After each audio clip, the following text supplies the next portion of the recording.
Hello guys, welcome to the first ever video of the Robert James Fischer series.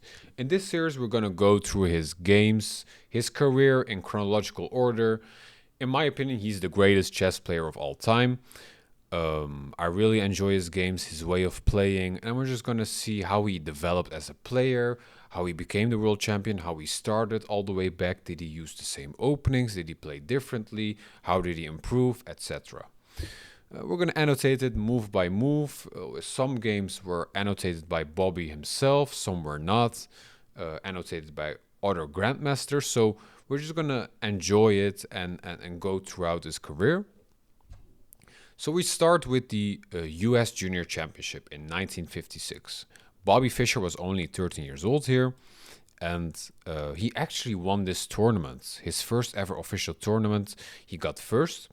And here we see the table. We can see Fischer at first place with 8.5 to 1.5.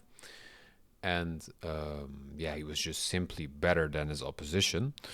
I'm going to bring you to game 10 against Carl Grossguth. Let's just jump straight into the game. Carl plays 1e4. And Bobby responds with c5, the Sicilian defense. Even at 13 years old, he already liked the Sicilian, creating an imbalance, saying, okay, I want to go for a win. Let's see what white does. Knight f3, the open Sicilian. And with the open Sicilian, you're basically saying, okay, I want to play d4 soon, open up the center, and let's see what happens. Black has a couple options here, knight c6, d6, e6. Bobby decides to play d6, d4, c takes d4, knight takes d4, knight f6, knight c3, simply defending the pawn. And now black plays a6. If you're not familiar with this opening, it might look strange, playing a6, a very weird move. But it's actually a very useful move, and this is a very well-known opening, which is called the Najdorf Sicilian. And with the Najdorf Sicilian, there's so much theory. Like, if you're new to chess, you shouldn't play this opening at all. There's just too much theory. With a6, we're basically saying, okay, we're preventing 3 pieces coming to b5. Eventually, we want to play b5 ourselves and expand on the queen side. Because usually with the Sicilian defense, white is going to attack on the king side and black is going to attack on the queen side. So let's see what happens. Now white has a couple options. Bishop g5, bishop e2, bishop e3, bishop c4, which is even called the Fischer-Sozen attack, so named after Fischer himself. White decides to play bishop e2, which is a bit more slower approach. It's pretty fine, like nothing wrong with it, but it's not as sharp as the other options. And now Fischer has a couple options. He can play e6, e5, knight c6. e6 would be a bit more passive. e5 is pretty aggressive. Bobby plays e5, kicking away the knight. You're saying, okay, we're winning a tempo here with knight b3, but we have just weakened this square. And we've also weakened this pawn. No other pawn is defending it. And the queen is looking at it. If a rook gets behind it or other pieces are attacking it, it would get really dangerous. So, okay, now we play bishop e7, simply developing and wanting to castle soon. Now white plays bishop e3, pretty standard, nothing wrong with that, very good move, taking control over these files. Bobby castles it out. And now white plays queen d6, which I'm not that much of a fan of. Okay, you're saying I want to attack soon, bring the pawns, and have 2 pieces defending those pawns if they come to g5, h6. But the thing is that you're actually giving black more time. You could have even started an attack straight away. You could have played g4 and then g5. There's already a piece defending it. And if black plays h6, that's even worse. Because if we play g5, then you have to take. Otherwise, we will take. And then you weaken the king side even more. So okay, queen d2 it's an okay move, but not the best. And now Bobby says, okay, that's fine. I'm not scared. Let me play b5 and expand on the queen side. White plays f3, which I don't really understand because, okay, you're maybe defending, having a nice pawn chain, but the thing is you run to attack on the king side and you could have done that 2 more moves earlier. Now Bobby plays bishop e6 and now you play g4. See how you play g4 2 moves later? And now I have already pushed a pawn, developed a bishop. I've gained way more time. So when one player attacks on the flank, you should always remember this, not always, but most of the time, attack back in the center. So Bobby says, okay, let me do that, d5. And here white only has one good move really, which is taking the pawn. If you don't take the pawn, you will get forked, which would get really nasty. White's like, okay, I can get forked, but let me just attack myself. g5. And this is actually already a bad move. Black can simply push. White decides to take. Bishop takes f6. And now white is obviously going to lose a piece. He's like, okay, you're going to take a piece anyway. Let me just castle long and try to maybe attack from this side. And now black plays d takes e3. And queen takes d8. Rook takes d8. And now white makes another mistake. In this position, the pawn is very weak. You cannot take it yet. Your knights are well placed. And white decides to play knight c5, which is, okay, you're saying I want to attack this bishop, which is very active. It's not a bad idea. But the thing is, what's good about black's position is that he can bring his knight to a d4, which would be an amazing square. Like there it attacks a lot of the bishop, the pawn, c2 pawn. Like it would be very well placed there. By playing knight c5, you're giving black time to develop his knight. If you had played knight a5, you were attacking the square on c6, which would make it really hard for black to develop. So you should have played knight a5 instead of c5. Okay, white plays knight c5. So now Bobby's like, okay, you can take that bishop, it's fine. I find it way more important to develop my knight. Knight c6, bishop takes e6, f takes e6. This looks very bad. The engine says black's already plus 2.8.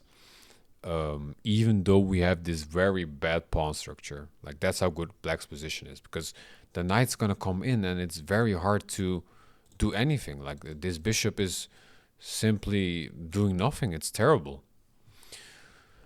And here white plays a move which, I mean, I don't get at all. Here white plays rook f1. And with rook f1 we're okay defending that pawn, but why would we want to defend that pawn? What's even the purpose of that? Like the bishop was already defending it. Okay, it's a backwards pawn, but nothing to worry about. And Bobby's like, okay, let me just push my pawn then. You're giving me time. Now knight a4. There's not really something else to do. We cannot come in. We can go back, but then we're simply saying, okay, I'm already arranging the pieces for the next game. The knight's well placed for that. But that's not what white does. He plays knight a4, maybe trying to get in later. And now Bobby plays a knight d4, the best move. And that's basically a very nice move. We're attacking the bishop with check. The pawn is under pressure. And white actually is in a lot of trouble. Like, okay, we can maybe try to defend the bishop, but then we get bishop h4. And that would be a very big problem. So we cannot do that. If we move the bishop away, simply e2.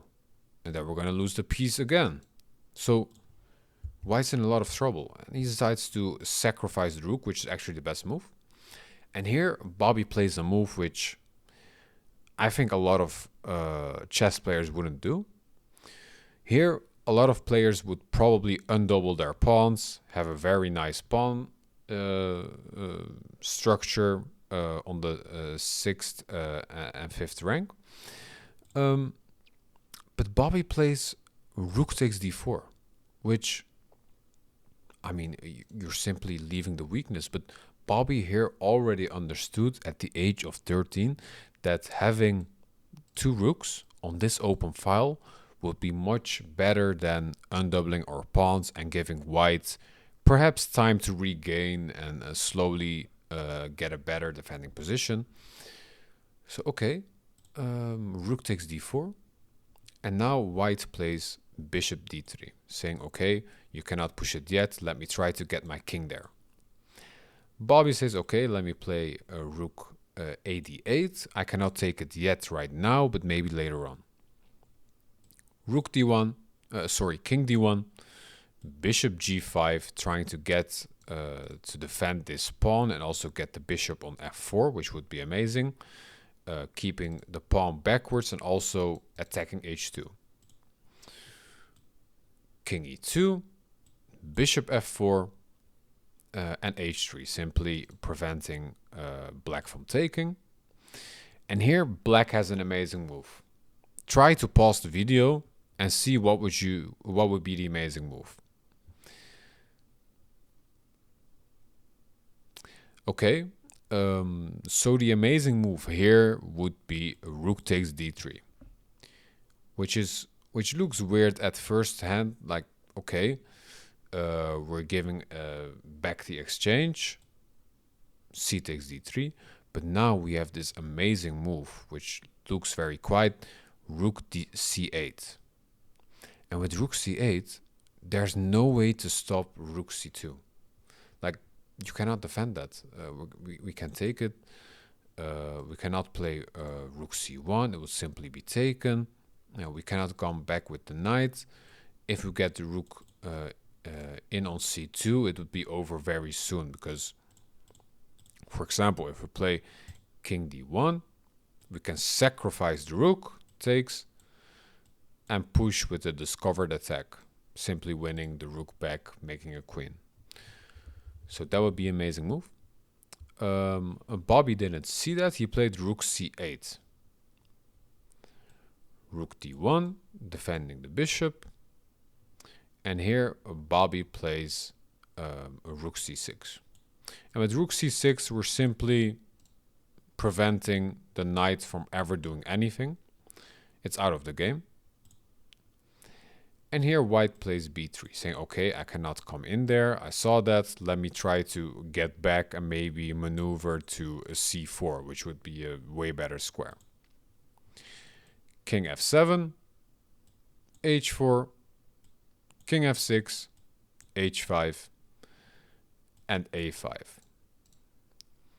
And here white's like, he doesn't have any moves left. His only move is probably going back with the knight. The rook is very passive. He cannot come in. There's nothing to do there.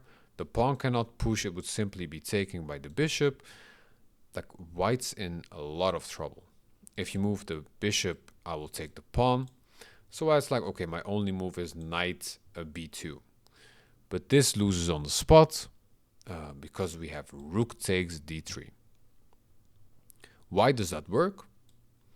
If white decides to take back, we still have rook takes c2, which we talked about earlier. So that doesn't work, because now if you defend, we will simply take and take the other piece and be completely winning.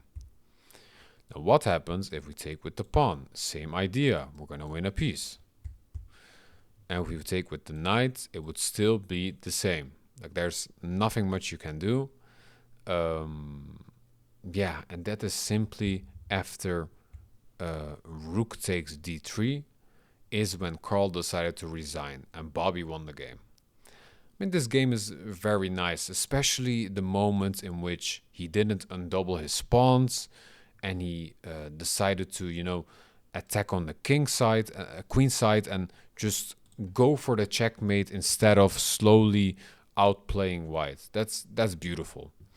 So thank you for watching the first video. I hope you enjoyed it, and hopefully you'll enjoy the next videos as well. See you soon.